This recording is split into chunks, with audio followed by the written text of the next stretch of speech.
Olá, pessoal, tudo bem com vocês? Voltamos aqui para mais uma aula de resoluções de questões do CPC. E dessa vez, em continuidade aos procedimentos especiais, abordaremos os artigos 599 ao 646. A nossa intenção é trabalhar ação de solução parcial de sociedade e inventário e partilha. Bom, vamos lá, sem mais delongas, vamos aproveitar o nosso espaço de tempo aqui e vamos começar as nossas questões. Lembrando que já fizemos a leitura desse conteúdo durante a semana, tá bom? Então, deixa eu subir aqui para a gente chegar ali na nossa questão de número um, tá bom? A gente vai começar com questões sobre ação de dissolução parcial de sociedade. Questão de número 1, 2023, Banco FGV.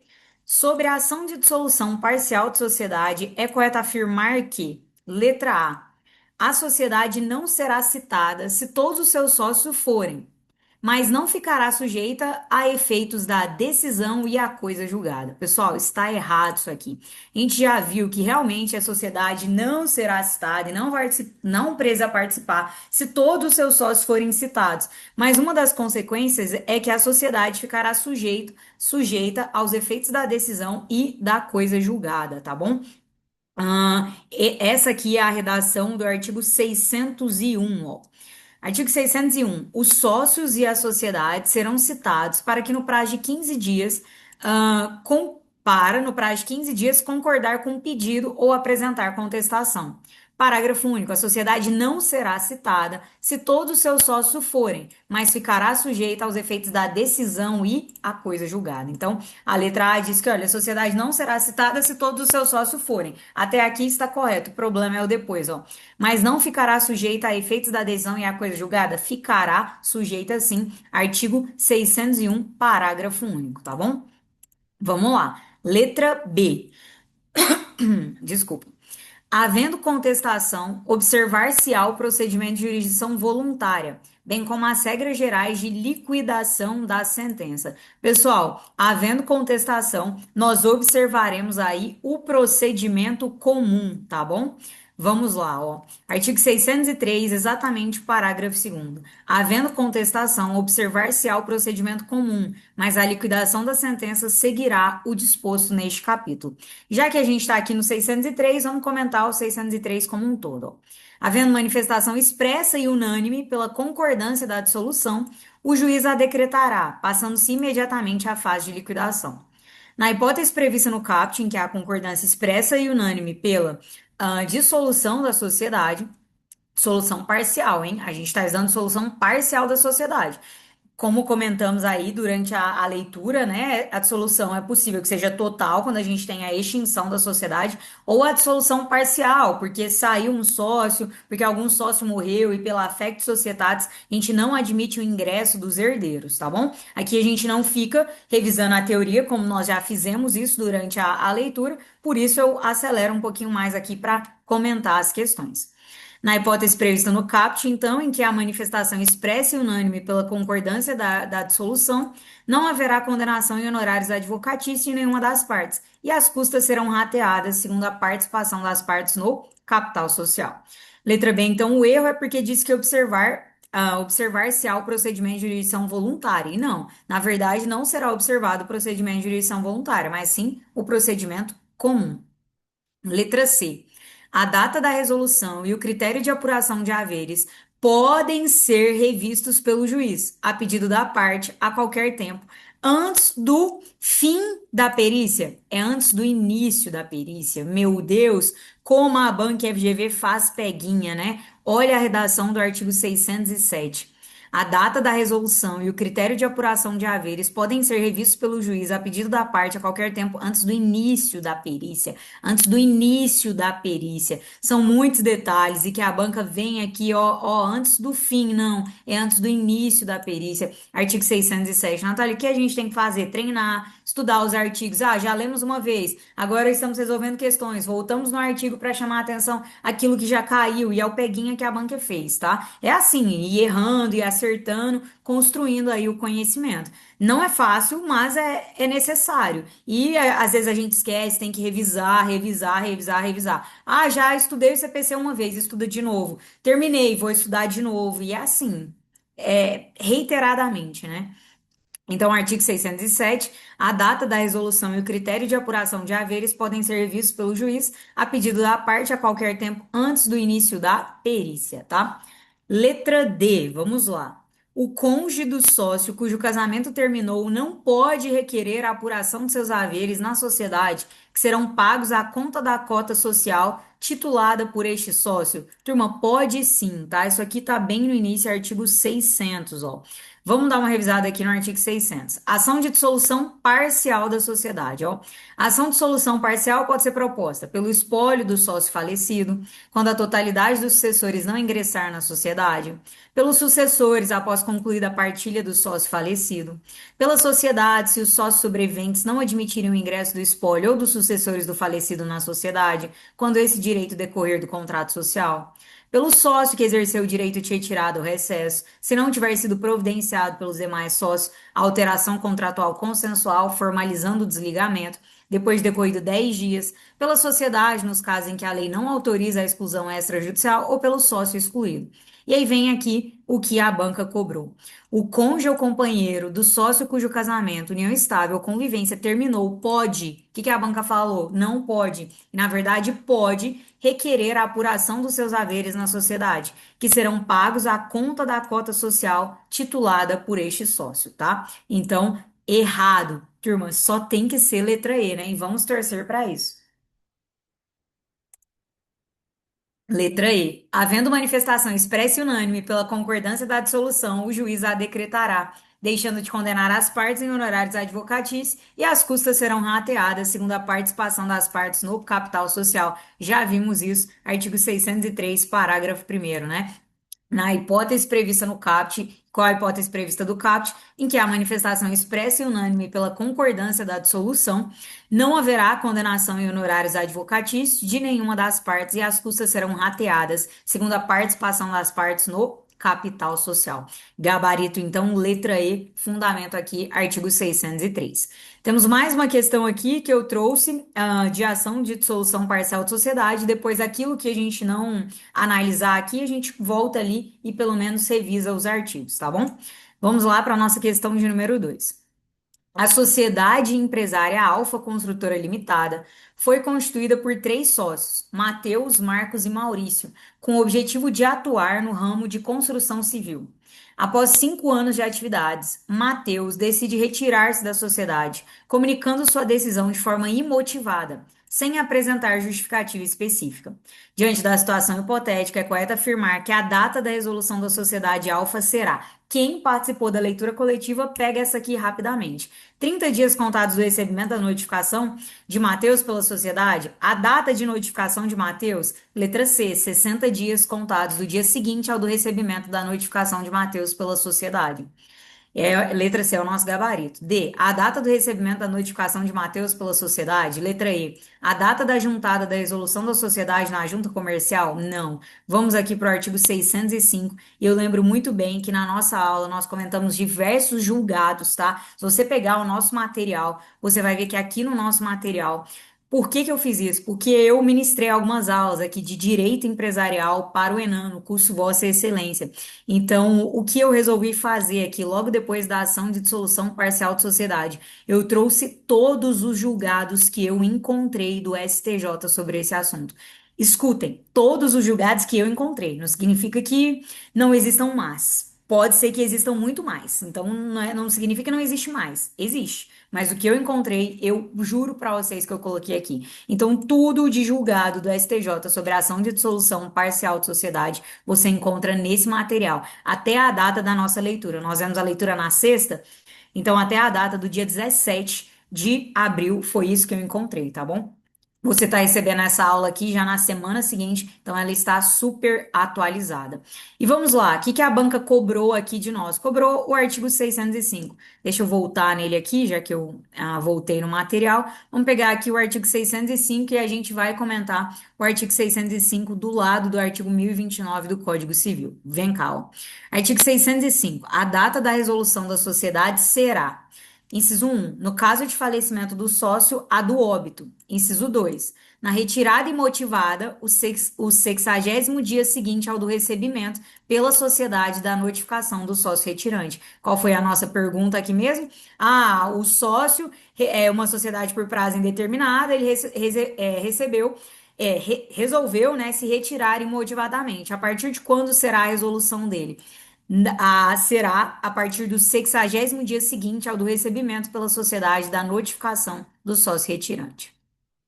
A gente precisa conjugar isso aqui com o artigo 1029 do Código Civil. Deixa eu colocar aqui o 1029 do Código Civil para a gente. Nós já fizemos isso também na nossa aula, mas não custa revisar aqui com todos vocês, ó. Da resolução da sociedade em relação a um sócio. Artigo 1029. Além dos casos, já vou pegar isso aqui, já vou colocar lá no material. Além dos casos previstos em lei ou no contrato, qualquer sócio pode retirar-se da sociedade, se de prazo indeterminado, mediante notificação aos demais sócios, com antecedência mínima de 60 dias. Se de prazo determinado, provando judicialmente justa causa.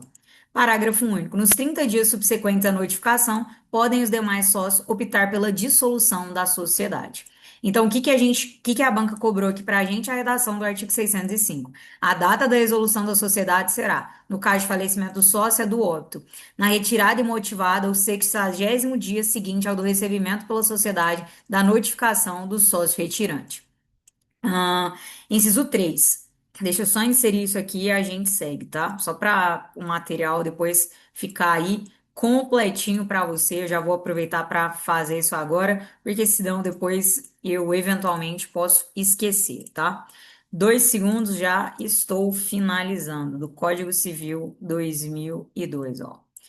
Vamos lá, deixa eu tirar aqui, remover, espaço, remover, pronto, tá? Pronto.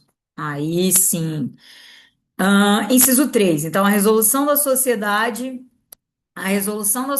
será, inciso 3, no recesso, dia do recebimento pela sociedade da notificação do sócio dissidente.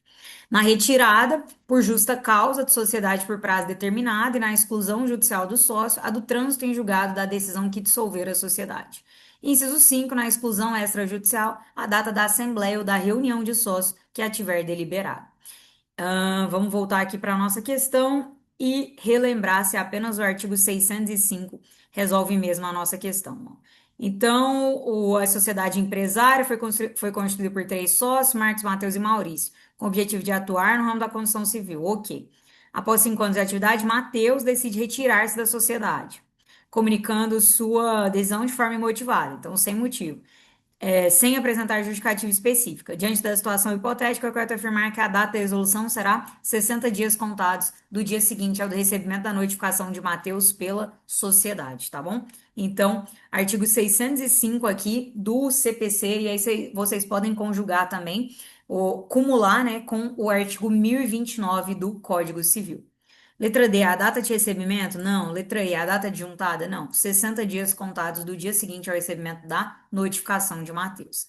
Antes de a gente mudar de assunto, porque agora eu acho que a gente já ingressa aqui em inventário, vamos ver aí o que não revisamos da dissolução parcial de sociedade. Vamos lá. Artigo 599. A ação de dissolução parcial de sociedade pode ter por objeto: inciso 1. A resolução da sociedade empresária contratual ou simples em relação ao sócio falecido, excluído ou que exerceu o direito de retirada ou recesso. Apuração dos haveres do sócio falecido, excluído ou que exerceu o direito de retirada ou recesso. Ou somente a resolução ou apuração de haveres. A petição será necessariamente instruída com um contrato social consolidado. A gente sempre frisou muito a importância do contrato social de uma sociedade. Parágrafo 2º. A ação de dissolução parcial da sociedade pode ter também por objeto a sociedade anônima de capital fechado, que é aquela que não negocia seus valores mobiliários na bolsa, ou quando demonstrado por acionista ou acionistas que representem 5% ou mais do capital social que não pôde preencher o seu fim. Artigo 600, a gente já comentou. 601. Os sócios e a sociedade serão citados para, no prazo de 15 dias, concordar com o pedido ou apresentar contestação. A gente já comentou também que a sociedade não será citada se todos os seus sócios o forem, mas ficará sujeita aos efeitos da decisão e à coisa julgada. Comentamos isso na questão anterior. A sociedade pode formular pedido de indenização compensável com o valor dos haveres a apurar. Artigo 603, também já comentamos. Artigo 604, para apuração dos haveres, o juiz fixará a data da resolução da sociedade, definirá o critério de apuração dos haveres. Comentamos muito isso aqui na nossa leitura coletiva e comentamos muito julgados sobre isso. Nomeará o perito. O juiz determinará à sociedade ou aos sócios que nela permanecerem que depositem em juízo a parte incontrovérsia dos haveres devidos. O depósito poderá ser, desde logo, levantado pelo ex-sócio, pelo espólio ou pelos sucessores. Se o contrato social estabelecer o pagamento dos haveres, será observado o que nele se dispôs judicial da parte em controvérsia. 605, a gente acabou de comentar. 606. Em caso de omissão do contrato social, o juiz definirá, como critério de apuração dos haveres, também comentamos isso em julgado, o valor patrimonial apurado em balanço e determinação, tomando-se por referência a data da resolução e avaliando-se bens e direitos do ativo, tangíveis e intangíveis, a preço de saída, além do passivo também a ser apurado de igual forma. Em todos os casos em que seja necessária a realização de perícia, a nomeação do perito recairá preferencialmente sobre um especialista em avaliação de sociedades. 607, também comentamos, a data de resolução e o critério de apuração de haveres podem ser revistos pelo juiz a pedido da parte a qualquer tempo antes do início da perícia. A nossa banca trouxe um peguinho ali falando antes do fim, é antes do início.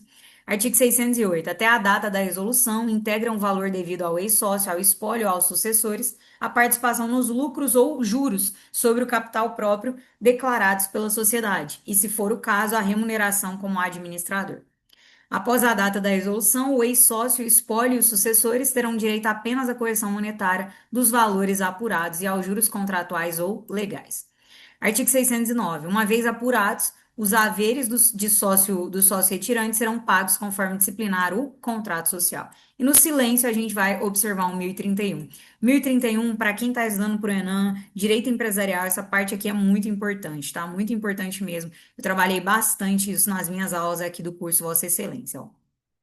Nos casos em que a sociedade se resolver em relação a um sócio, o valor da sua cota, considerada pelo montante efetivamente realizado, liquidar-se-á, salvo disposição contratual em contrário, com base na situação patrimonial da sociedade, a data da resolução verificada em balanço especialmente levantado.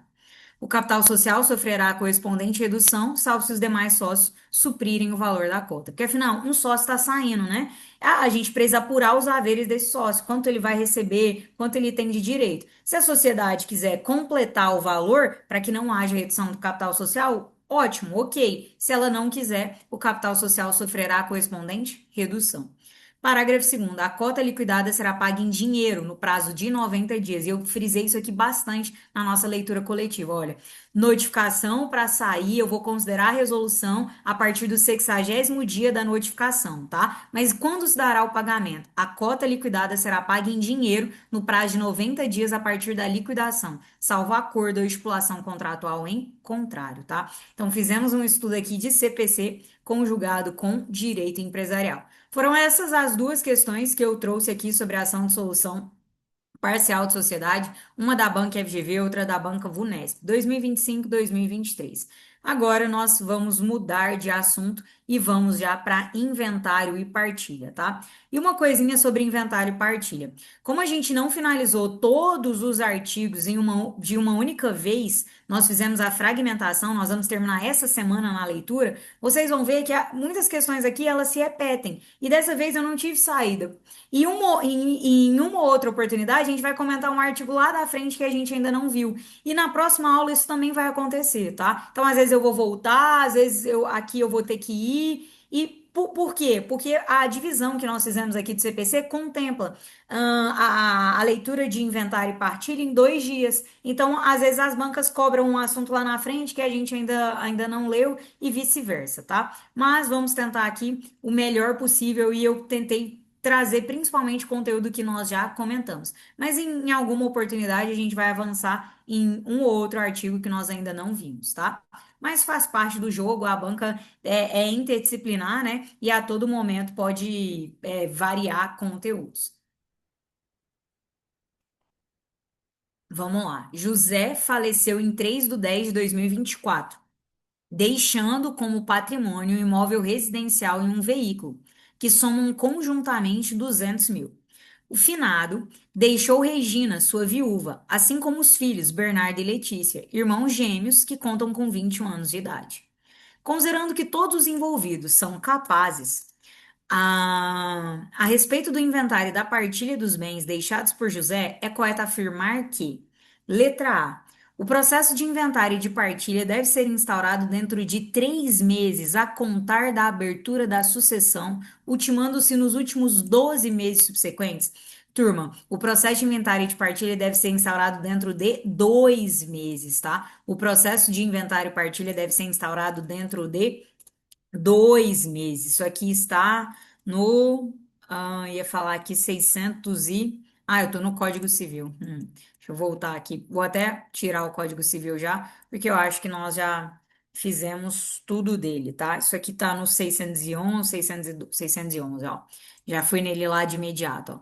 O processo de inventário e de partilha deve ser instaurado dentro de 2 meses a contar da abertura da sucessão. E a abertura da sucessão se dá com a morte, ultimando-se nos 12 meses subsequentes, podendo o juiz prorrogar esses prazos de ofício ou a requerimento de parte, tá bom?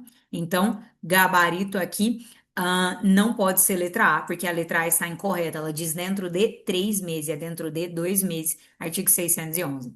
Vamos para a letra B. Caberá ao inventariante nomeado alienar os bens deixados por José, independentemente de oitiva dos interessados ou de autorização do juiz. Aí não, né?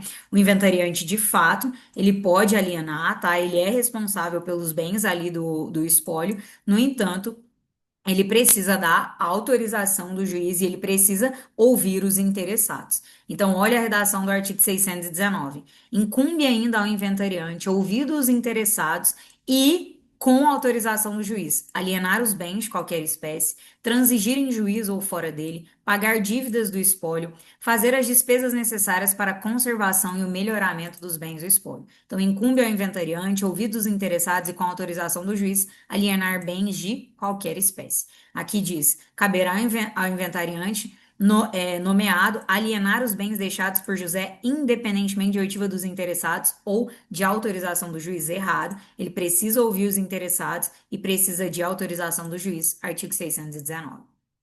Letra C. O juiz decidirá todas as questões de direito, desde que os fatos relevantes estejam provados por documento, só remetendo às vias ordinárias as questões que dependerem de outras provas. Turma, isso aqui é primordial, é muito importante e as bancas adoram cobrar esse artigo 612, tá? As bancas adoram cobrar esse artigo 612, ó.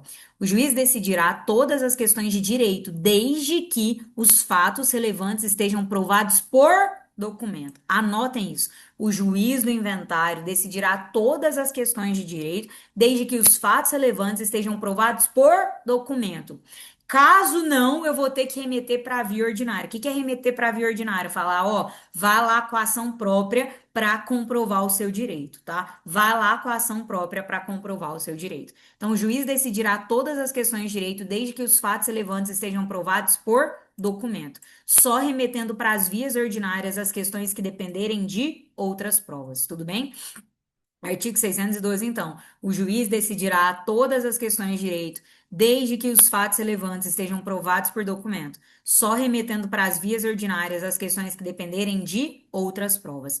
Por favor, vocês vão ver que a gente vai voltar nesse artigo algumas vezes hoje ainda. É um artigo muito importante. Eu faria um grande destaque aqui, ó. Mas letra C já é a nossa resposta, tá? O juiz decidirá todas as questões de direito, desde que os fatos relevantes estejam provados por documentos, só remetendo às vias ordinárias as questões que dependerem de outras provas.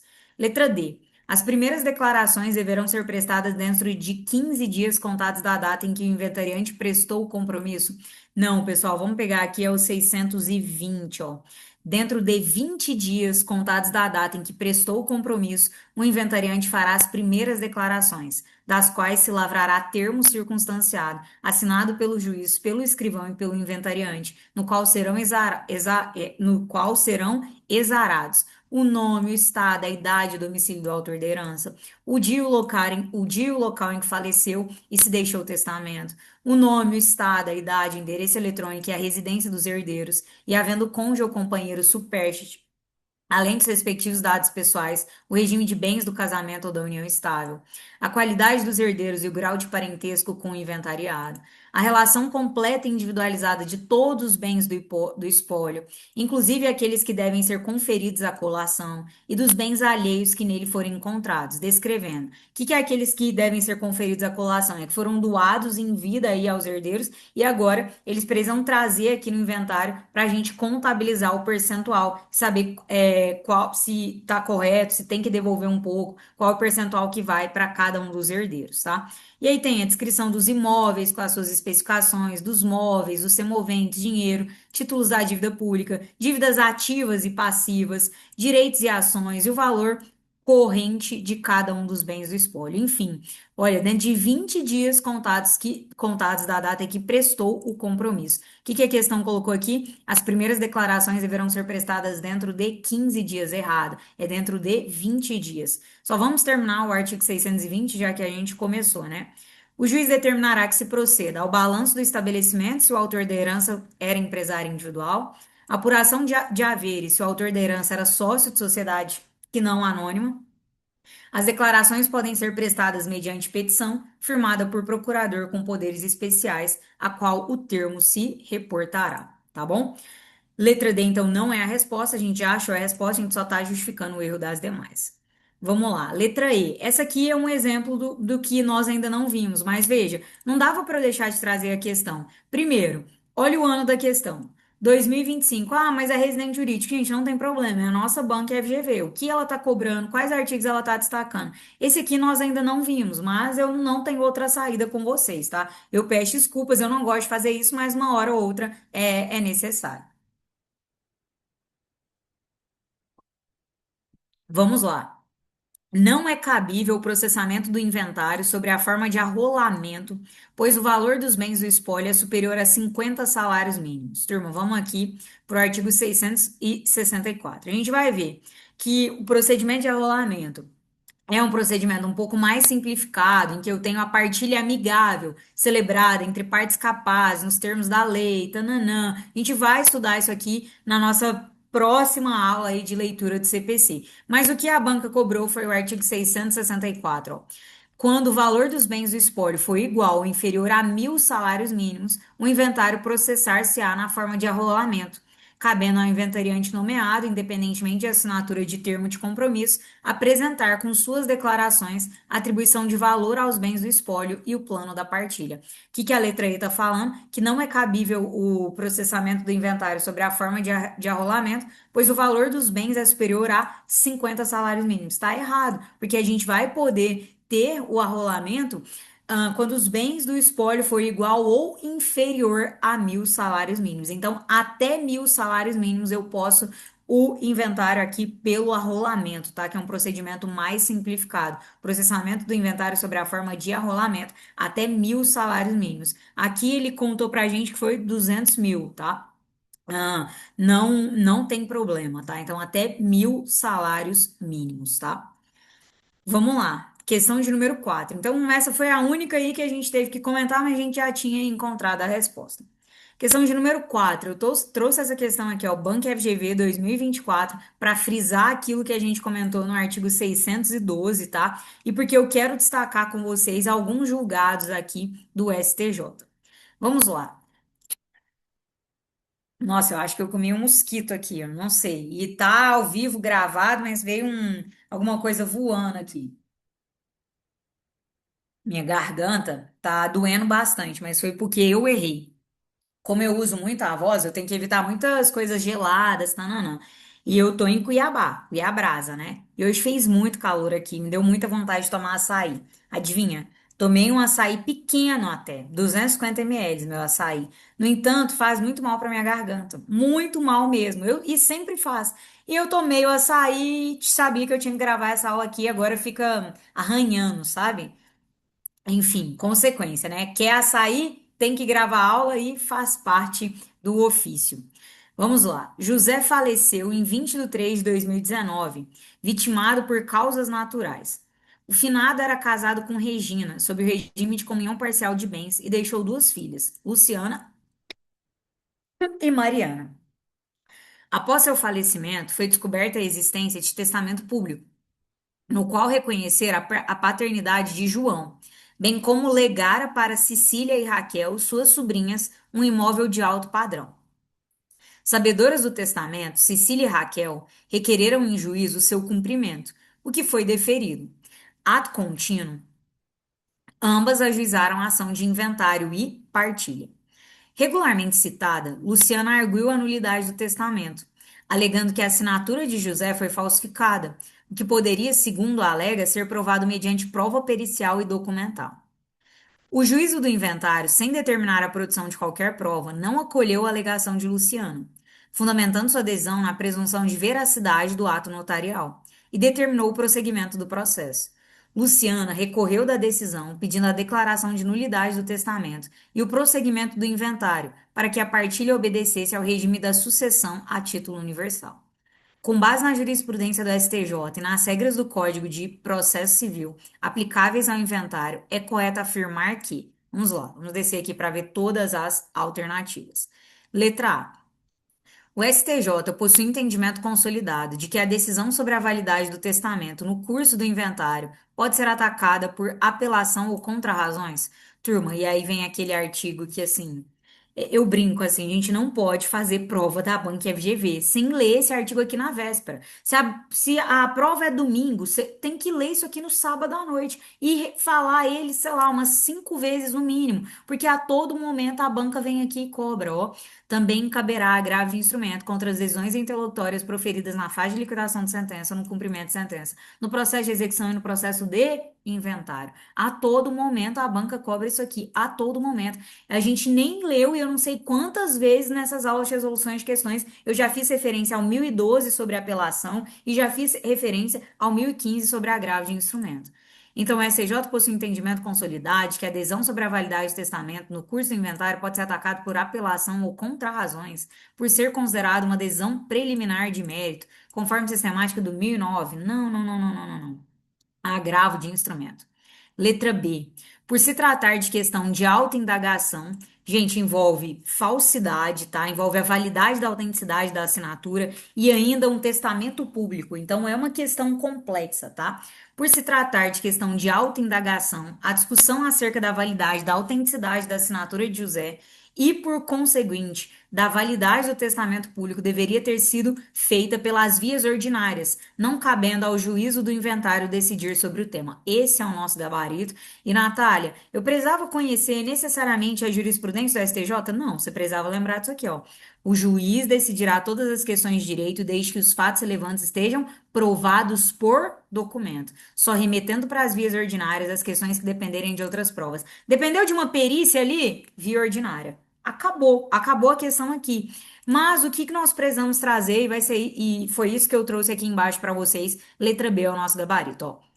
Por se tratar de questão de alta indagação, a discussão acerca da validade da autenticidade da assinatura de José e, por conseguinte, da validade do testamento público deveria ter sido feita pelas vias ordinárias. Vias ordinárias, é uma ação de cobrança, um incidente de arguição de falsidade, tá? Vias próprias ali para eu aferir a aquele direito material que eles estão querendo colocar aqui no processo de inventário.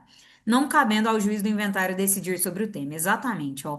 Eu quero destacar isso aqui com vocês. Essa corte, que é o STJ, manifesta no sentido de que cabe ao juiz do inventário decidir, nos termos do 984 do CPC, todas as questões de direito e também as questões de fato, quando esse se achar provado por documento. Aqui é o cerne, ó. O juiz de inventário pode decidir todas as questões de fato e de direito quando essas questões se acharem provadas por documento. Só remetendo para os meios ordinários as que demandarem alta indagação, ó a nossa palavrinha. Por se tratar de questão de alta indagação, a discussão acerca da validade da autenticidade da assinatura de José e, por conseguinte, da validade do testamento público deveria ter sido feita pelas vias ordinárias, não cabendo ao juiz do inventário decidir sobre o tema. Exatamente, ó. Então, quando esse se achar provado por documento, só remetendo para os meios ordinários as que demandarem alta indagação ou dependerem de outras provas, entendidas como de alta indagação aquelas questões que não puderem ser provadas nos autos do inventário. Acabou. Aqui o STJ ainda trouxe para a gente a definição do que ele considera por alta indagação.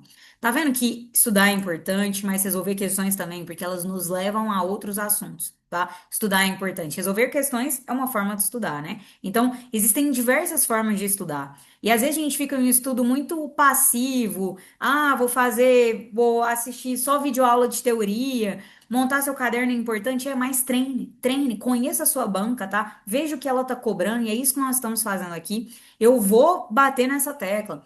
Assim que vier o próximo Enem, dia 7/6, na semana seguinte eu quero pegar a prova, eu quero ver o que nós acertamos. Eu quero voltar assim, pegar a questão, primeira questão caiu e falar assim, trabalhamos isso nessa aula, trabalhamos isso naquela aula. Pode ser que venha duas, três questões que eventualmente nós não trabalhamos e olha lá, se vier. Mas eu tenho certeza que com esse estudo direcionado da banca, turma, é muito difícil. A gente está fechando aqui em processo civil. Confiem nesse processo e sigam estudando. De 16 questões, eu quero no mínimo que vocês acertem de 12 a 14, tá? Vamos dar uma margem aí para errar uma ou outra, porque é momento de prova, foi um pouco mais difícil, ou eventualmente nós não estudamos, é um informativo um pouco mais antigo ou muito recente, enfim, uma justificativa para errar. Mas caso contrário, eu vou continuar apostando que nós vamos acertar as questões de processo civil. Amém? Amém.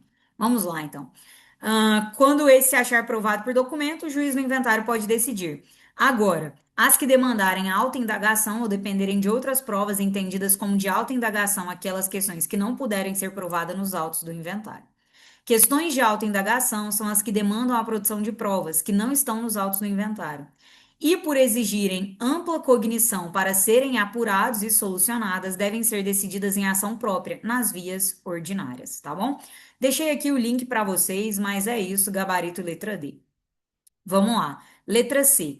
Cecília e Raquel, enquanto legatárias, não possuem legitimidade ativa para requerer o inventário e a partilha dos bens deixado por José. Turma, esse artigo aqui também cai bastante, ó.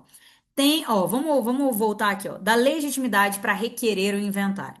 O requerimento de inventário e de partilha incumbe a quem estiver na posse e na administração do espólio, no prazo estabelecido no artigo 611, ó. Qual é o prazo? Dentro de 2 meses a contar da abertura de sucessão, ultimando-se nos 12 meses subsequentes, podendo o juiz prorrogar esses prazos de ofício ao requerimento da parte. Então, o requerimento de inventário e de partilha incumbe a quem estiver na posse e na administração do espólio, no prazo dos 611. O requerimento será instruído com a certidão de óbito do autor da herança. Tem, contudo, legitimidade concorrente. Então, a legitimidade está aqui no 615. Incumbe a quem estiver na posse e na administração do espólio, mas, ó, tem legitimidade concorrente. Então, de novo, incumbe a quem estiver na posse e na administração do espólio, mas tem legitimidade concorrente, o cônjuge ou companheiro supertes, o herdeiro, o legatário, o testamenteiro, o cessionário do herdeiro ou do legatário, o credor do herdeiro, do legatário ou do autor da herança, o Ministério Público havendo interesse incapaz, a Fazenda Pública quando tiver interesse, o administrador judicial da falência do herdeiro, do legatário, do autor da herança ou do cônjuge ou companheiro supertes. Isso cai bastante, tá? Cai muito. Então, Cecília e Raquel, enquanto legatárias, não possuem legitimidade? Errado, ó, o legatário. Então, o legatário também tem legitimidade concorrente, tá? Por que que é concorrente? Porque, como regra, incumbe a quem estiver na posse e na administração dos bens do espólio. Letra D. O recurso interposto por Luciana é um agravo de instrumento que possui efeito suspensivo automático na hipótese narrada? Não, o agravo de instrumento não tem efeito suspensivo automático. A gente vai falar em outra oportunidade, que é o 1019. Você até pode requerer o efeito suspensivo, mas o agravo de instrumento não tem esse efeito suspensivo imediato, tá? Vou me limitar a isso porque a gente já responde a questão. Depois deem uma lidinha aí com mais calma no 1019. Ah, eu não aguento, já vamos, né? Recebido o agravo de instrumento no tribunal e distribuído imediatamente, se não for o caso de aplicação 932, que é quando o relator já não o conhece, o relator, no prazo de 5 dias, poderá atribuir efeito suspensivo, ou seja, não tem, mas o relator poderá atribuir efeito suspensivo ao recurso ou deferir em antecipação de tutela total ou parcialmente a pretensão recursal, comunicando ao juiz sua decisão, tá? Então, não tem, mas é possível que seja conferido efeito suspensivo. Letra E. Por ser previsto como procedimento especial codificado, o cumprimento de testamento não está sujeito a qualquer disposição processual acerca do procedimento comum. Turma, isso aqui a gente tiraria com o seguinte, ó. Não é porque é procedimento especial que eu não vou utilizar das regras do procedimento comum. Isso aqui a gente falou há bastante tempo, ó. Aplica-se a todas as causas do procedimento comum, salvo disposição em contrário. O procedimento comum aplica-se subsidiariamente aos demais procedimentos especiais e ao processo de execução. Não dá para afirmar, porque o procedimento de inventário, ele é especial codificado, eu não vou aplicar a disposição acerca do procedimento comum. Errado, tá? O procedimento comum, ele é aplicado subsidiariamente ao procedimento especial. Questão 4, então, gabarito letra B, uma questãozinha muito importante, tá? Muito importante mesmo, típica de banco FGV, e ó, juiz substituto, e cobrando entendimento do STJ aliado ao CPC. A banca FGV adora cobrar isso. Bom, vamos lá, questão de número 5.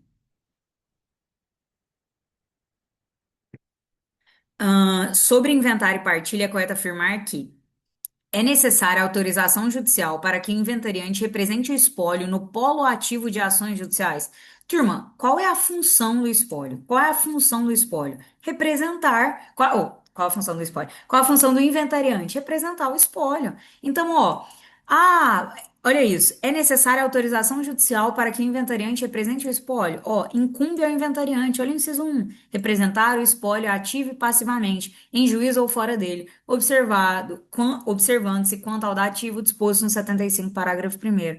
Incumbe ao inventariante que é mais administrar o espólio, velando-lhe os bens com a máxima diligência que teria se fossem seus, prestar as primeiras e as últimas declarações pessoalmente ou por procurador com poderes especiais, exibir em cartório a qualquer tempo, para exame das partes, os documentos relativos ao espólio, juntar aos autos certidão de testamento, se houver, trazer à colação os bens recebidos pelo herdeiro ausente, renunciante ou excluído, prestar contas da sua gestão, ao deixar o cargo ou sempre que o juiz lhe determinar, requerer a declaração de insolvência. Então, incumbe ao inventariante representar o espólio. É necessária a autorização do juiz para que o inventariante represente o espólio? Não. Letra B.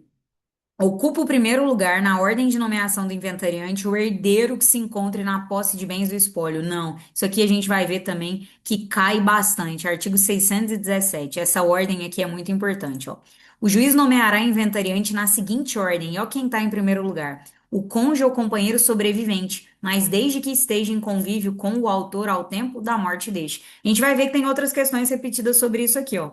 Ocupa o primeiro lugar na ordem de nomeação o herdeiro que se encontre na posse? Não, tá? Não, não, não, ó. O cônjuge ou companheiro sobrevivente, desde que esteja convivendo com outro ao tempo da morte, tá?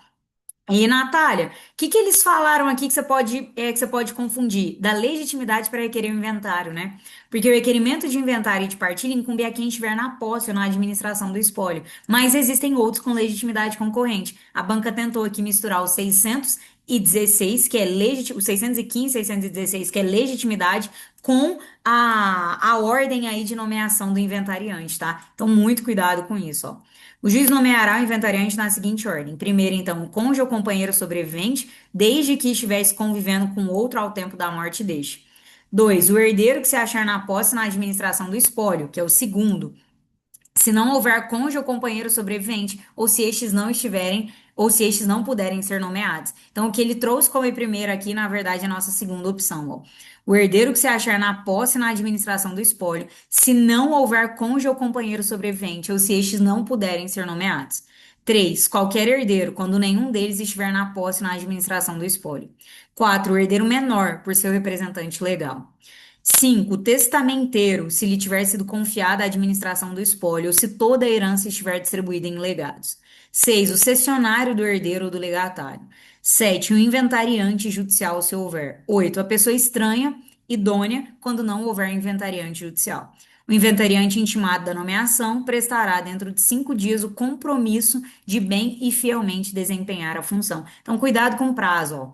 O inventariante intimado, ele prestará dentro de 5 dias o compromisso. As primeiras declarações ali em 20 dias. E, ó, o compromisso dentro de 5 dias, tá? Então, o inventariante intimado da nomeação, dentro de 5 dias, prestará o compromisso. Então, letra B é errado, né? Ocupa o primeiro lugar o herdeiro que se encontra na posse de bens. Não, o primeiro lugar é o cônjuge sobrevivente, tá? Desde que a gente viu aqui do cônjuge sobrevivente? Desde que estivesse convivendo com o outro ao tempo da morte daquele, tá? Letra C. Ó, a letra C. Quero que você preste atenção na letra C. As questões de alta complexidade relacionadas a fatos documentalmente provados serão decididas pelo juiz do inventário, sem remessa às vias ordinárias. Por que que esse aqui é nosso gabarito? Por que que esse aqui é nosso gabarito? Me fala por que que esse é nosso gabarito. Porque apesar de ser de alta complexidade, não está provado documentalmente? É isso. Peguem, peguem. Ah, é de alta complexidade, mas está provado documentalmente. As questões, ó, 2025, a banca Vunesp fazendo isso. Olha quem fez aqui em 2024. Olha quem fez aqui em 2024. A banca FGV. Olha 2025, a banca Vunesp. Gabarito letra C. As questões de alta complexidade relacionadas a fatos documentalmente provados serão decididos pelo juiz do inventário sem remessa às vias ordinárias. De novo, qual artigo a banca cobrou? Artigo 612. O juiz decidirá todas as questões de direito, inclusive de alta complexidade, desde que os fatos relevantes estejam provados por documento, só remetendo para as vias ordinárias as questões que dependerem de outras provas, tá bom? Então, gabarito aqui, letra C. Letra E. É incompetente a autoridade judiciária brasileira para o processamento do inventário, caso o autor da herança seja estrangeiro, com último domicílio fora do território nacional. Turma, o juiz brasileiro vai ser competente sempre que tiver bens aqui, tá? A gente já estudou isso.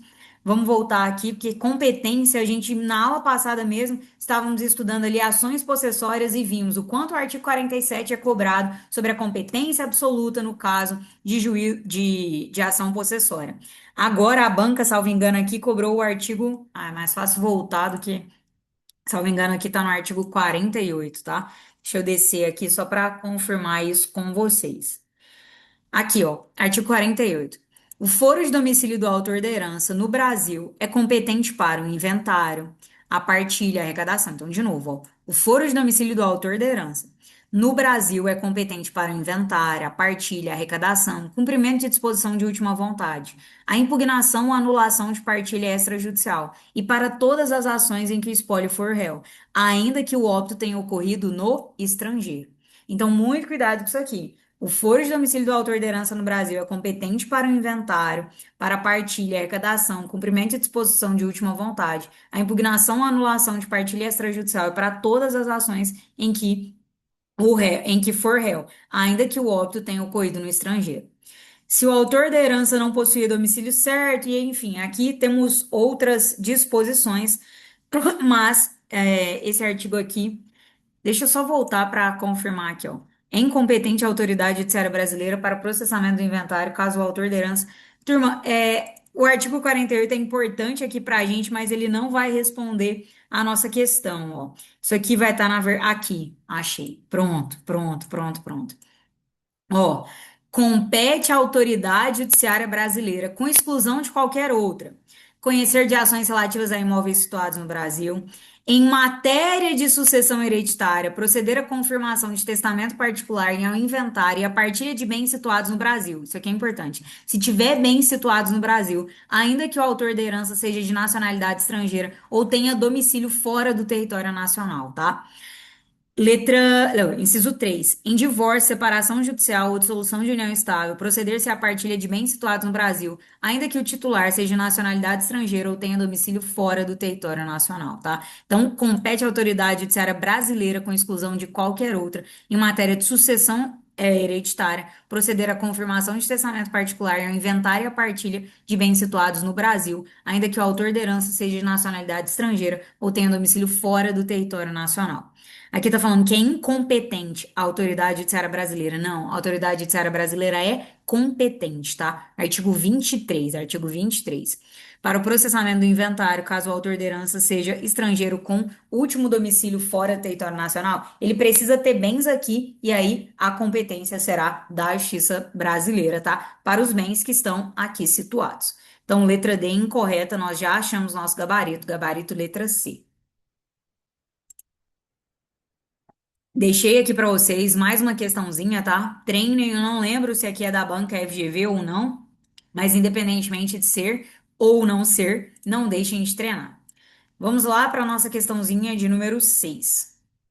No tocante ao processo de inventário, é correto afirmar que O credor do herdeiro tem legitimidade concorrente para requerer a sua abertura. É isso mesmo, produção? Já chegamos aqui no gabarito letra A, tá? E a gente já comentou isso algumas vezes, né? Vamos voltar aqui, que isso aqui tá ali no. Opa, deixa eu abrir aqui. Ctrl L. Ah, não tô conseguindo, meu Deus. Aqui, Ctrl F, na verdade. Ctrl L é no, quando a gente tá no Word, né? Aqui, ó, artigo 616. Tem, contudo, legitimidade concorrente o cônjuge ou companheiro, o herdeiro, o legatário, o testamenteiro, o cessionário do herdeiro ou do legatário, o credor do herdeiro, o Ministério Público, havendo interesse, havendo interesse de incapazes. Parece que eu diminuí a minha tela aqui. A Fazenda Pública, quando tiver interesse, o administrador judicial da falência ou do herdeiro do legatário, do autor da herança ou do cônjuge ou companheiro supertes. Então, já chegamos aqui no gabarito letra A, artigo 616. Então, vamos lá. No tocante ao processo de inventário, é correto afirmar, isso aqui já é o correto. O credor do herdeiro tem legitimidade concorrente. Onde é que a gente tem exatamente o credor do herdeiro? Inciso 6, tá? A gente já viu que estão cobrando o legatário, então, como legítimo, e agora o credor do herdeiro. Letra B. O foro competente para o seu processamento é o do domicílio do herdeiro, a quem caiba a inventariança. Não, pessoal, é o domicílio do autor da herança. E agora sim, a gente vai lá para o artigo 48, tá? Agora sim, a gente vai lá para o artigo 48. É o domicílio do autor da herança, tá? Domicílio do autor da herança, ó. O foro e domicílio do autor da herança no Brasil é competente para o inventário, a partilha e a arrecadação. O que que eles estão afirmando aqui? O foro competente para o seu processamento de inventário é o domicílio do herdeiro? Não, é o domicílio do autor da herança no Brasil, tá? O foro de domicílio do autor da herança no Brasil é o competente para o inventário, a partilha e a arrecadação, cumprimento e disposição de última vontade, a impugnação, anulação de partilha extrajudicial e para todas as ações em que o espólio for réu. Então, a gente já tinha comentado na questão anterior ali, bom que a gente já voltou agora. C. O testamenteiro detém a primazia para exercer a inventariança, caso lhe tenha sido confiada a administração do espólio. Turma, vem cá. O que eu, Natália, sinceramente quero comentar aqui com vocês, ó. Quem tem a primazia aqui, a gente já viu, é o cônjuge ou companheiro sobrevivente, desde que estivesse convivendo com o outro ao tempo da morte deste. Mas olha aqui, o que que ele fala, ó. O testamenteiro, se lhe tiver sido confiada a administração do espólio, ou se toda a herança estiver distribuída em legados. Também seria uma possibilidade, mas não é em primazia, como ele afirmou aqui, ó. O testamenteiro detém a primazia para exercer a inventariança? Não. A primazia ela é de quem? Do cônjuge ou companheiro sobrevivente, desde que estivesse com o outro ao tempo da morte deste. Mas isso aqui, ó, o testamenteiro pode? Pode, caso lhe tenha sido confiada a administração do espólio ou se a herança inteira estiver distribuída em legados, ó. Mas não é com primazia. Então, muito cuidado com isso.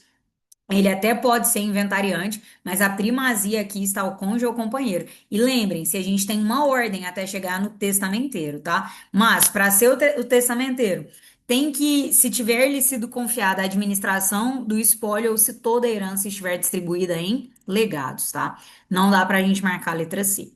O inventariante será removido caso sonegue bens do espólio, não podendo o juiz proceder de ofício, senão apenas mediante requerimento. O inventariante pode sim ser removido de ofício, tá? O inventariante pode sim ser removido de ofício. Cadê? Eu acho que é o 600 e... Ai, agora para eu poder lembrar. Aqui, ó, 622, tá? 622. O inventariante será removido de ofício ou a requerimento, se não prestar no prazo legal as primeiras ou as últimas declarações, se não der ao inventário andamento regular, se suscitar dúvidas infundadas ou se praticar atos meramente protelatórios, se por culpa sua bens do espólio se deteriorarem, forem dilapidados ou sofrerem dano, se não defender o espólio nas ações em que for citado, se deixar de cobrar dívidas ativas ou se não promover as medidas necessárias para evitar o perecimento de direitos, se não prestar contas ou se as não prestar não forem julgadas boas, ou se as que prestar não forem julgadas boas, se sonegar, ocultar ou desviar bens do espólio. Que a banca queria saber que o inventariante pode ser removido sim de ofício ou a requerimento, tá? Aqui, o que que ela afirmou? O inventariante será removido caso sonegue bens ou espólio. Ó, é uma das hipóteses, se sonegar ou ocultar bens ou espólio. Sim.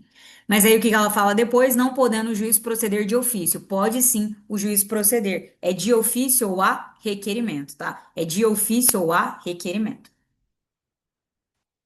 Letra E.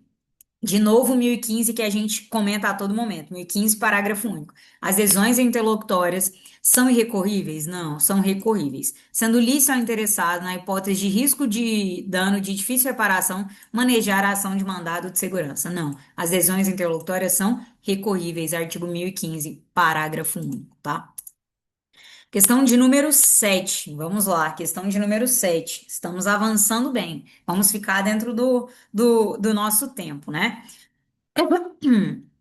Juliana, Guilherme e Antônio são irmãos. Em vida, Zeca, viúvo e pai dos três, antecipou para Juliana seu único bem. Quando do falecimento de Zeca, letra A.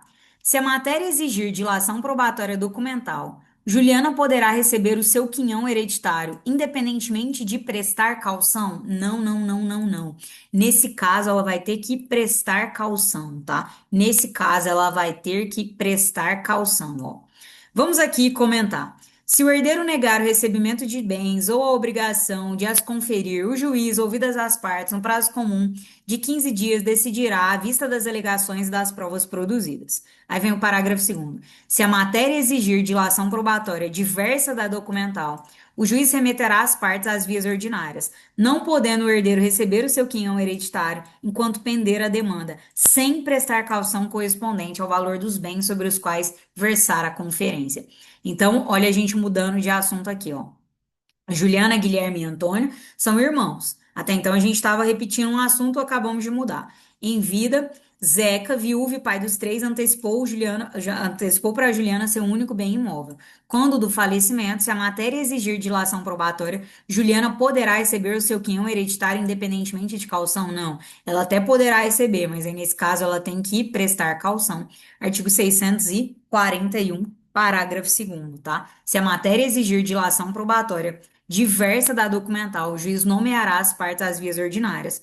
O juiz remeterá as partes às vias ordinárias, não podendo o herdeiro receber o seu quinhão hereditário enquanto pender a ação, sem prestar caução correspondente ao valor dos bens, sobre os quais versar a conferência.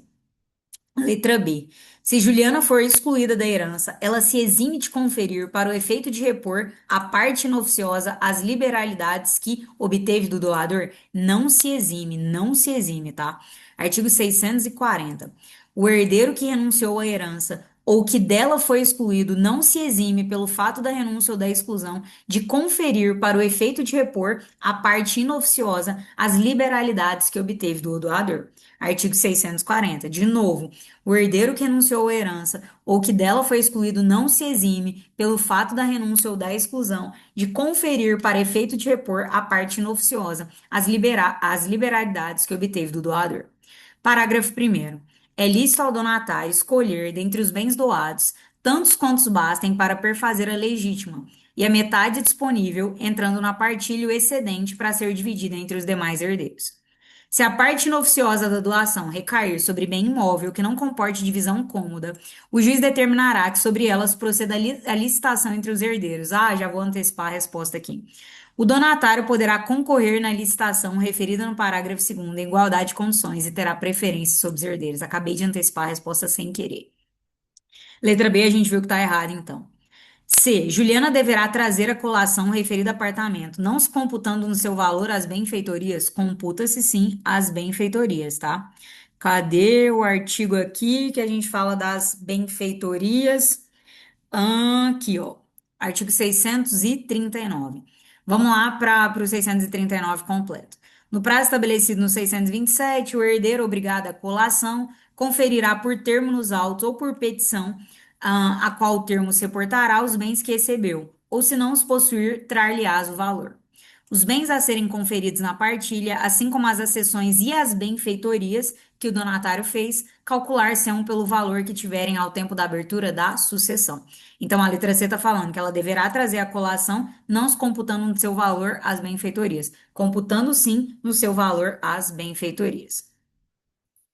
D. Se Juliana negar o recebimento do imóvel, o juiz, ouvidas as partes, no prazo comum de 5 dias, e, após manifestação do Ministério Público, decidirá à vista das alegações e das provas produzidas. Questãozinha difícil. Esse prazo aqui é de 15 dias, ó.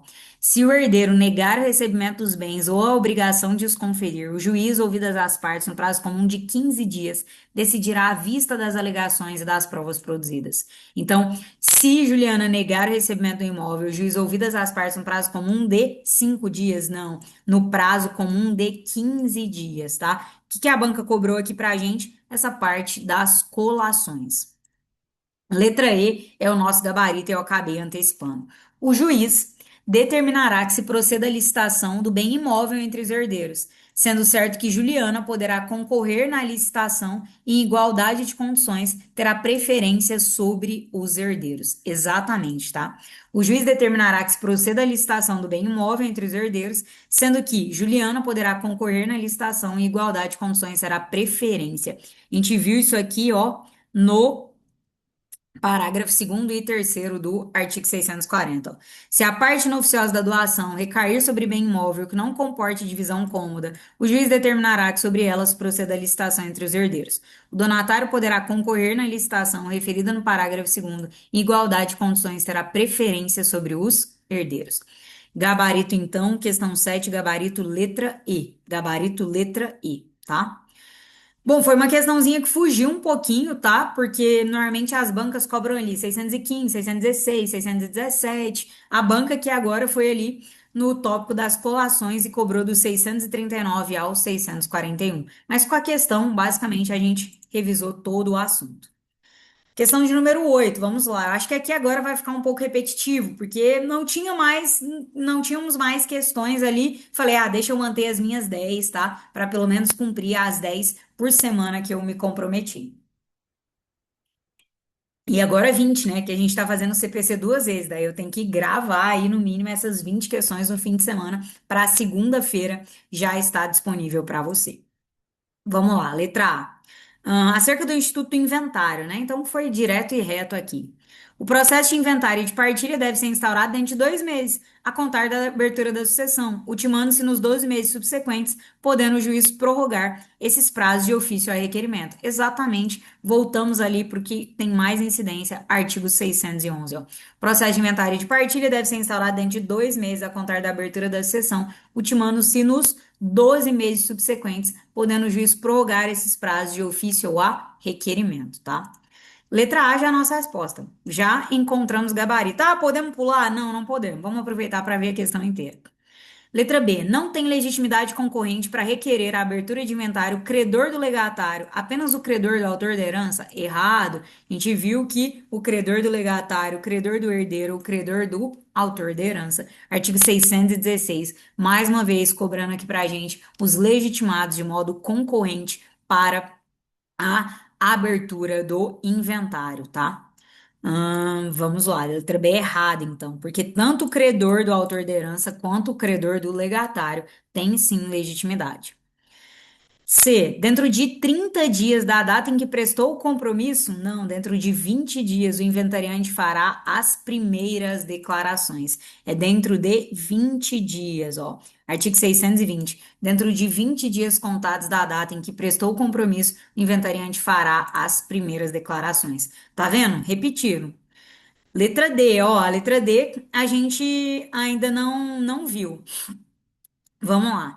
Pode ser arguida sonegação ao inventariante a qualquer tempo, antes ou depois de encerrada a descrição dos bens? Depois de encerrada a descrição dos bens, tá? Depois de encerrada a descrição dos bens. Artigo 621, ó. Só se pode arguir sonegação ao inventariante que é sonegação inventariante? Vamos raciocinar aqui. Inventariante vai fazer a descrição dos bens, não é isso que a gente viu aqui no 620? Dentro de 20 dias de prestar, dentro de 20 dias contados da data que prestou o compromisso, o inventariante fará as primeiras declarações, que ele vai colocar o nome, tudo, vai todas as informações. Só depois disso é que você vai poder alegar que houve sonegação de algum bem, que ele não constou ali nas primeiras declarações algum bem. Então, só se pode arguir sonegação ao inventariante depois de encerrar encerrada a descrição dos bens, com a declaração por ele feita de não existirem outros bens a inventariar. Então, ó, letra D. Pode ser arguida a sonegação inventariante a qualquer tempo, antes ou depois de encerrada a descrição dos bens? Não. Só se pode arguir a sonegação inventariante depois de encerrada a descrição dos bens, com a declaração por ele feita de não existirem outros por inventariar, tá bom? Letra D incorreta, então. Mas a gente já sabe o gabarito, né? A gente precisa achar um erro aqui agora também na letra E. Mais uma vez, um assunto que a gente ainda não viu, mas que não dava para deixar de trazer a questãozinha ali. Até dava, mas aí eu não ia cumprir as 10. Então vamos lá. A existência de dívida do imposto de transmissão a título de morte para com a fazenda pública impedirá o julgamento da partilha, ainda que seu pagamento esteja garantido, não impedirá o não impedirá. Vamos lá, desculpem. A existência de dívida para com a fazenda pública não impedirá o julgamento da partilha, desde que o seu pagamento esteja devidamente garantido. Ó. Paga o imposto de transmissão a título de morte e juntada aos autos de certidão ou informação negativa de dívida para com a fazenda pública, o juiz julgará por sentença a partilha.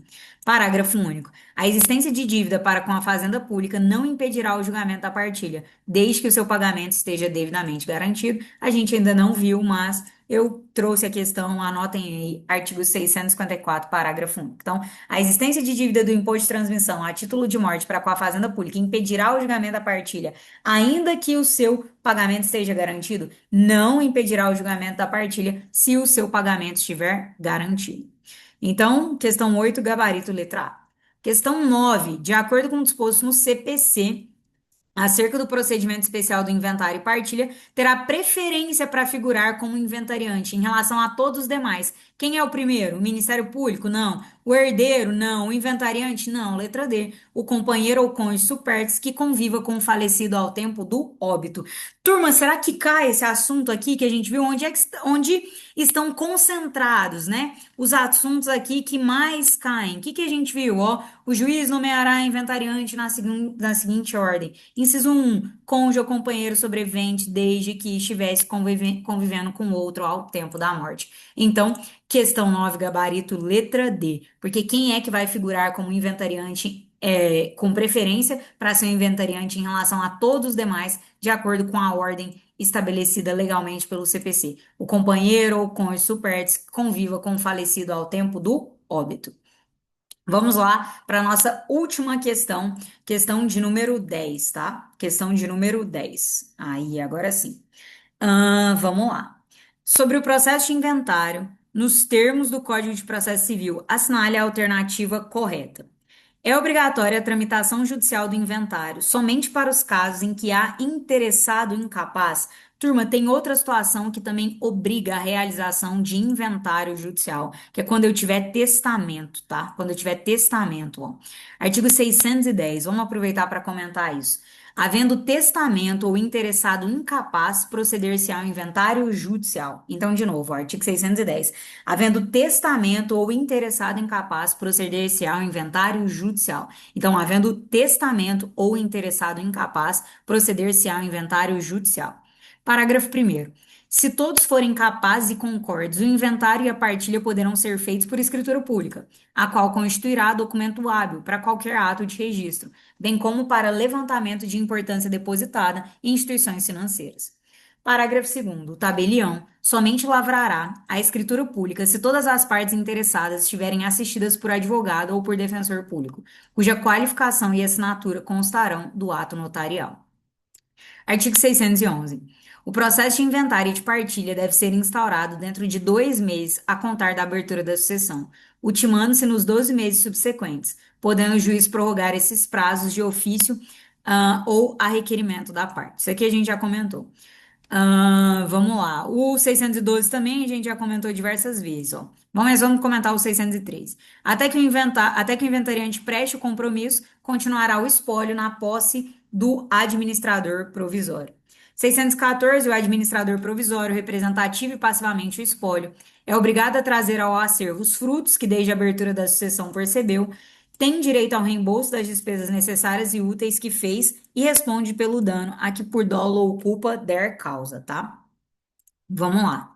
Então, isso aqui está errado porque traz a palavrinha somente, ó. É obrigatória a tramitação judicial do inventário somente para os casos em que há interessado incapaz? Não, quando houver testamento também. Letra B. Após o decurso de 2 anos, a adesão que nomeou o inventariante preclui e este encargo não pode mais ser atribuído a outra pessoa. Turma, não tem esse prazo para falar a decisão que nomeou o inventariante preclui. Não, a gente viu isso aqui, ó, no 622. O inventariante será removido de ofício a requerimento, mas não tem um prazo dizendo, que essa remoção aí preclui se não for feita dentro de 2 anos. Não, porque eu não sei quando eu vou apurar qualquer uma dessas situações. Ah, se ele não prestar no prazo legal as primeiras declarações, então é nesse prazo. Se não der o inventário andamento regular, sei lá, se isso acontecer depois de 3 anos, depois de 4 anos, se sonegar ou ocultar bens ou desviar bens do espólio, enfim. Então a gente não tem um prazo aqui, tá? Após o decurso de 2 anos, não. Adesão que nomeou o inventariante preclui? Não, não, não, não, não. Havendo testamento do falecido, impõe-se a intervenção do Ministério Público nos autos do inventário. Turma, aqui a gente tem que tomar cuidado, ó. Esse artigo, acho que a gente não comentou, que é o artigo 626, ó. Vamos lá. Feitas as primeiras declarações, o juiz mandará citar, para os termos do inventário da partilha, o cônjuge, o companheiro, os herdeiros e os legatários, e intimar a Fazenda Pública. O Ministério Público, se houver herdeiro incapaz ou ausente. O testamenteiro, se houver testamento. Parágrafo primeiro. O cônjuge ou companheiro, os herdeiros e os legatários serão citados pelo correio, observado o disposto no 247 e ainda por edital, observado 259. Das primeiras declarações, extrair-se-ão tantas cópias quanto forem as partes. A citação será acompanhada de cópia das primeiras declarações. Agora, olha aqui, ó. Incumbe ao escrivão remeter cópias à Fazenda Pública, ao Ministério Público, ao testamenteiro, se houver, e ao advogado, se a parte já estiver representada nos autos. O que que a alternativa trouxe aqui, ó? Havendo testamento do falecido, impõe-se a intervenção do Ministério Público nos autos do inventário? Não, ó. Feitas as primeiras declarações, o juiz vai mandar citar nos termos do inventário e da partilha o cônjuge, o companheiro, os herdeiros e os legatários, e intimar a Fazenda Pública. O Ministério Público, se houver herdeiro incapaz ou ausente, tá? O Ministério Público, se houver herdeiro incapaz ou ausente. O que que ele está falando? Se houver testamento. Não. O Ministério Público é se houver herdeiro incapaz ou testamento. Artigo 626, então, ó. Havendo testamento. Nossa, eu falei testamento, né? Havendo herdeiro incapaz ou ausente, tá? Cansaço, perdoe-me, perdoe-me. Havendo herdeiro incapaz ou ausente. Havendo herdeiro incapaz ou ausente. Havendo herdeiro incapaz ou ausente. Vamos lá de novo para o 626. Feitas as primeiras declarações, o juiz mandará citar, para os termos do inventário da partilha, o cônjuge, companheiros, herdeiros, legatários, intimar a Fazenda Pública. O Ministério Público, se houver herdeiro incapaz ou ausente. E o testamenteiro, se houver testamento, tá? Então, quando é que a gente vai? O Ministério Público, herdeiro incapaz ou ausente. E só vou para o testamenteiro se tiver testamento, tá bom? Vamos lá. A gente ainda não tinha achado o gabarito, né? Mas acabamos de ver aqui qual é. Mas vamos lá para outra. O prazo para aquele que se julgar preterido no inventário. O prazo para aquele que se julgar preterido no inventário tem como momento processual último para requerer sua admissão no processo a apresentação das primeiras declarações. Vamos lá, ó. Aquele que se julgar preterido poderá demandar sua admissão no inventário, requerendo-a antes da partilha. Requerendo-a antes da partilha. O prazo para aquele que se julgar preterido no inventário tem como momento processual último para requerer sua admissão no processo a apresentação das primeiras declarações? Não, antes da partilha, tá? Então, aquele que se julgar preterido poderá demandar sua admissão ao inventário, requerendo-a antes da partilha. Ouvidas as partes, no prazo de 15 dias, o juiz decidirá. Parágrafo segundo. Se para a solução da questão for necessária a produção de provas que não há documental, o juiz remeterá ao requerente às vias ordinárias, mandando reservar em poder do inventariante o quinhão do herdeiro excluído até que se decida o litígio. Letra E. Cabe ao inventariante administrar o espólio, velando-lhe os bens com a mesma diligência que teria se fossem seus. Esse aqui a gente já comentou algumas vezes, é o 618. Incumbe ao inventariante, ó, representar o espólio, administrar o espólio, prestar as primeiras declarações, exibir em cartório, juntar aos autos, trazer a colação, prestar contas da sua gestão e requerer a declaração de hipossuficiência. Mas, cadê o que a gente leu aqui exatamente? Cabe ao inventariante administrar o espólio. Cadê? Aqui. Inciso 2. Administrar o espólio, velando-lhe os bens com a mesma diligência que teria se fossem seus. Turma, são muitos os artigos aqui, tá? Dessa parte de inventário e de partilha. Na nossa próxima aula, a gente vai voltar um pouco mais e vai voltar em alguns que nós não comentamos. E por que que nós não comentamos? Porque como a gente dividiu esses artigos, muitas questões interrelacionam. Então, eu sei que ficou um pouco repetido, principalmente ali na cobrança do 612, do 616, do 617, mas nessa parte é o que mais cai. Na próxima aula, a gente vai continuar com inventário e partilha e, eventualmente, eu volto em um ou outro artigo aqui que a gente não, que a gente não comentou para deixar o nosso estudo o mais completo possível, tá bom? Um beijo para todos vocês, espero que tenham gostado.